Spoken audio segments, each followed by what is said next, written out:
अस्सलाम वालेकुम जी फ्रेंड्स। आज का जो हमारा टॉपिक है वो है थर्मल एक्सपेंशन। हम लोगों ने सॉलिड स्टेट फिजिक्स की सीरीज़ स्टार्ट की हुई है। इस सीरीज़ में हम इन टॉपिक्स पर पिछली वीडियोस में देखते जाएं बात कर चुके हैं। तो ये हमारे पास देखते जाएं।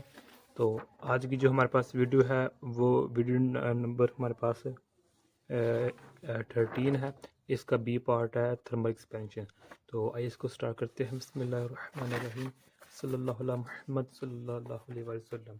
तो हमने चूँकि एक सीरीज़ को स्टार्ट किया हुआ है, तो इसमें थर्मल एक्सपेंशन है। अब थर्मल एक्सपेंशन की डेफिनेशन क्या है, इसके एग्जांपल्स क्या है, ये कितनी टाइप्स की होती हैं, इसको मैं इधर एक्सप्लेन नहीं करूँगा क्योंकि ये बेसिक चीज़ें हैं।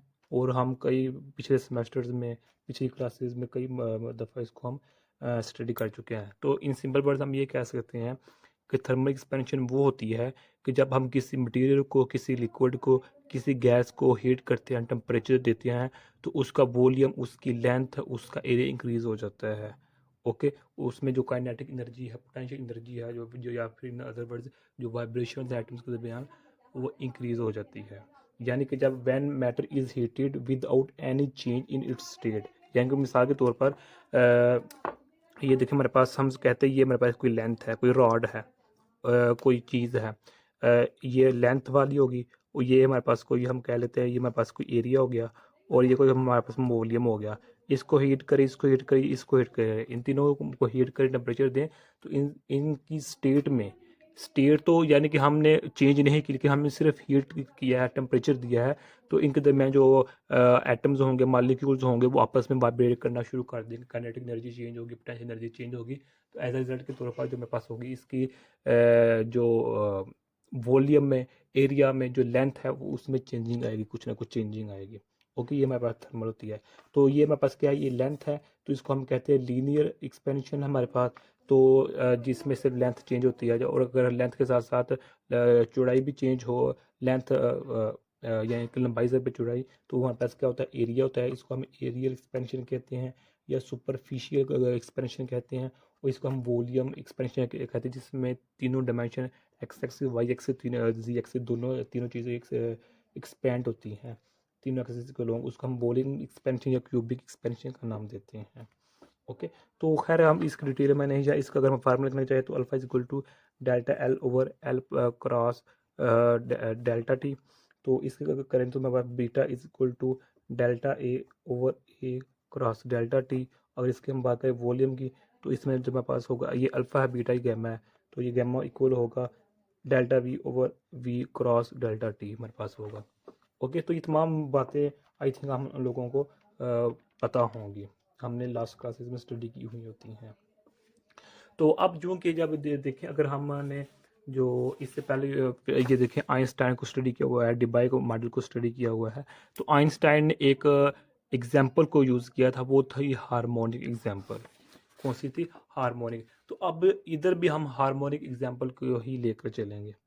ओके। तो यानी कि हम मैं यानी कि सैकुसबा का नहीं बता रहा, मैं डायरेक्ट इधर लिखने लगा हूँ, क्योंकि सैकुसबा का हम क्वांटम मैकेनिक्स 1 में भी हार्मोनिक ऑसिलेटर को स्टडी किया हुआ है, और क्वांटम मैकेनिक्स 2 में भी। बल्कि क्वांटम मैकेनिक्स 2 में भी तो हमने हाफ हार्मोनिक ऑसिलेटर को भी स्टडी किया हुआ है, विद 1 वाल, with 2 wall, with 3 vertical, with no vertical wall, with 1 vertical wall, with 2 vertical wall. तो खैर डिटेल में डिस्कस किया हुआ है। ओके। तो मैं इधर डायरेक्टली, हमारे पास वाई एक्सिस में हमारे पास पोटेंशियल है, एक्स एक्सिस में हमारे पास कोऑर्डिनेट है, या फिर कह सकते हैं कि हमारे पास डिस्टेंस है। ओके। तो ये हमारे पास एक ग्राफ ऑब्टेन्ड होता है। तो यहाँ देखिए हम इक्विलिब्रियम जो डिस्प्लेसमेंट है, जो इक्विलिब्रियम डिस्प्लेसमेंट, यानी कि देखना, एक पार्टिकल है यहाँ, यहाँ, फिर यहाँ, यहाँ ऐसे घूमता है, तो काइनेटिक एनर्जी, यानी कि यहाँ काइनेटिक एनर्जी ज़्यादा होता है, पोटेंशियल एनर्जी कम होती है। तो यहाँ यहाँ या यहाँ पर पोटेंशियल एनर्जी ज़्यादा होती है, काइनेटिक एनर्जी कम होती है। ये इंटरचेंज होती रहती है, ये हम ऑलरेडी जानते हैं।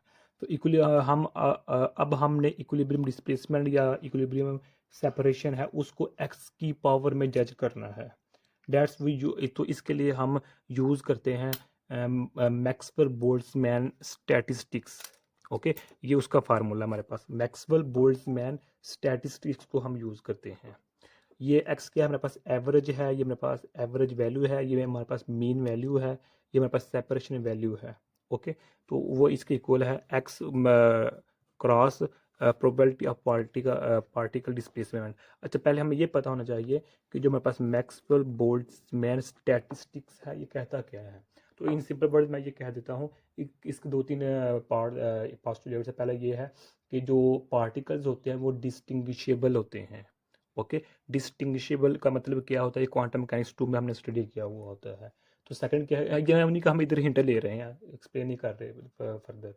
तो सेकंड क्या है कि हर एनर्जी जो स्टेट है वो कोई ना कोई नंबर पार्टिकल को कंटेन किए हुए रखता है। थर्ड पार्ट क्या है इसका, क्या पोस्टुलेट ये है कि जो पार्टिकल के टोटल नंबर होते हैं सिस्टम में वो कांस्टेंट होते हैं। और चौथा पोस्टुलेट इसका ये है कि जो तमाम पार्टिकल्स की टोटल एनर्जी होती है वो सिस्टम में कांस्टेंट रहती है। तो खैर ये इसका हम डिटेल में नहीं, सिंपल उसका हमने क्या ये फार्मूला यूज़ किया हुआ है, वो हमारे पास फार्मूला ये है। तो अब जो प्रोबेबिलिटी ऑफ पार्टिकल डिस्प्लेसमेंट है उसकी मदद से हम ये फार्मूला बनाते हैं। अच्छा, यहाँ सबसे हमारे पास ये ना एक ये फार्मूला भी यूज़ होता है। अगर ये ना स्टेप हमने डायरेक्ट किए हुए हैं तो इस स्टेप में हमारे पास ये वैल्यू भी यूज़ होती है। ओके, तो अब यहाँ देखें ये यू तो हमारी समझ में आती है, यानी कि हमारे पास चूँकि हम हार्मोनिक ऑसिलेटर को लिया हुआ है तो उसमें हम 1/2x स्क्वायर की बात करते हैं। तो ये तो बात मानने में आती है। अब यहाँ जो ये है जो नेगेटिव है ये क्या शो कर रहा है, यानी कि जो पैराबोलिक कर्व बनेगी, यानी कि अब जो नेगेटिव है इसका मतलब क्या है, जो पैराबोलिक होगी वो इस तरह की हो जाएगी, इस तरह की थोड़ी चेंजिंग आ जाएगी। ओके, ये नेगेटिव जो जी एक्स क्यूब की ये डिनोट कर रहा है। खैर, हमने इस स्टेप से इस स्टेप में डायरेक्ट आए तो ये हमारे पास वैल्यूज लिखी हुई हैं। ओके, तो एक्चुअली जो हमारे पास ये है ना, ये वाला जो पार्ट है ये वाला ये हमारे पास जो जी एक्स स्क्वेयर किसके इक्वल है, ये इसके इक्वल है। ओके, ये मेरे पास सीरीज़ है। तो अब इस सीरीज़ को जब हम यहाँ पुट करेंगे तो यहाँ पुट करेंगे तो हमारे पास ऊपर वाली न्यूमरेटर में दो वैल्यूज़ बन जाएंगी। एक ये पोस्ट 1 वाली आ गई और एक हमारे पास ये वाली आ गई है। ओके, तो नीचे वाली वैसे की वैसी रहेगी। अब ये एक्स है ये भी एक्स क्यूब है तो आपस में क्या होंगे, मल्टीपल होंगे। तो ये हमारे पास क्या एक्स ये 4 बन जाएगी, एक्स की पावर 4 बन जाएगी। ओके, और ये जो हमारे पास ये है ये कैंसिल हो जाएगी, ख़त्म हो जाएगी। तो अब क्या होगा कि मतलब इस इक्वेशन से हम इस इक्वेशन में आ जाएंगे। तो अब यहाँ जो हमारे पास है जो टर्म है, यहाँ देखें कि जो ये वाली टर्म है ये वाली हमारे पास कैंसिल हो जाएगी, ये टर्म कैंसिल हो जाएगी, यानी कि इससे हम ये सिंपल लिख लिया है, एक टर्म को सेकंड टर्म कैंसिल हो जाएगी, क्योंकि इसके कैंसिल करने से हमारे पास रिजल्ट में कुछ फ़र्क नहीं आएगा। तो लिहाजा हमारे पास ये कैंसिल होगी तो हम इस इक्वेशन को हम इस फॉर्म में लिख सकते हैं। तो ये हमने डायरेक्ट इक्वेशंस की हुई हैं, डायरेक्ट इसके स्टेप्स किए हुए हैं। तो अब यहाँ देखें कि जो हमारे पास ये क्या है, इसको जब हम देखते हैं कि तो इसमें जो चीज़ें हैं, यानी कि देखें वो इस तरह है कि अगर हम टेम्परेचर को इंक्रीज करते हैं, हीट देते हैं, तो जो हमारे पास ये वाला पार्ट है यानी कि एक्स स्क्वेयर ओवर के बी टी ये क्या होता है, डिक्रीज हो जाता है। अगर टेम्परेचर को यानी इंक्रीज करेंगे, हीट इंक्रीज करेंगे, तो जो ये वाला पार्ट होगा ये डिक्रीज हो जाएगा। ओके, तो जब ये वाला पार्ट डिक्रीज हो जो होगा तो ये पार्ट किस में है, इंटेग्रल में है, तो इसका मतलब है कि इसकी वैल्यू क्या हो जाएगी, इंक्रीज हो जाएगी। ओके, तो इसको जब हम सोल्व करेंगे यानी कि इसकी भी वैल्यू इंक्रीज हो जाएगी, क्योंकि यहाँ डिक्रीज हो रही है लेकिन जब हम इंटीग्रल करेंगे तो वो डिक्रीज हो जाएगी। ओके, तो इसका जो हमारे पास आंसर आएगा वो हमारे पास आएगा 3g/4 k² kBT ये आएगा। ओके, तो यहाँ तमाम चीज़ें कांस्टेंट है, जो हमारे पास होगा मीन वैल्यू वो डायरेक्टली प्रोपोर्शनल होगा टेम्परेचर के।